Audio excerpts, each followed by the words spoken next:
ஆதியாகமம் 30ஆம் அதிகாரம். கவிதை வரிகளில் கேட்போமா? கர்த்தர் நினைத்தருள.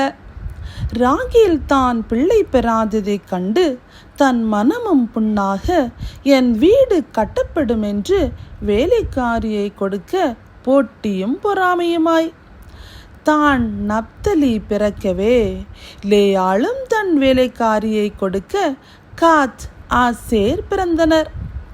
தூதாயீம் பழங்களால் லேயாள் யாக்கோபை கொண்டு, இசக்கார் செபுலோன் 7ஆவதாக தீனாள் என்ற குமாரத்தி. தேவன் ராகேலை அப்படியாய் விட்டுவிடவில்லை.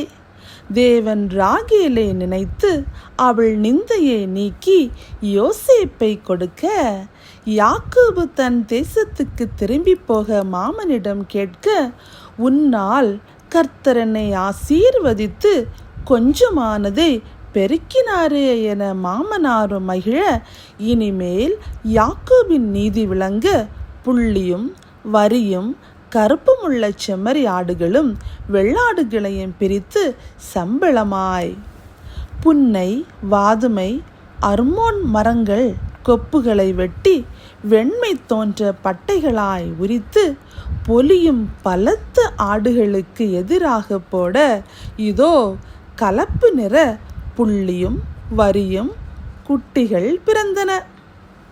இப்படியாய் பலமுள்ளவைகள் யாக்கோபை சேர, யாக்கோபு மகா விருத்தியானான்.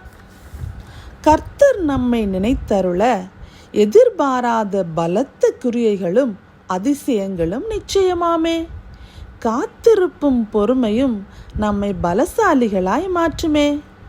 நன்மை என்றும் நல்லவரிடமிருந்து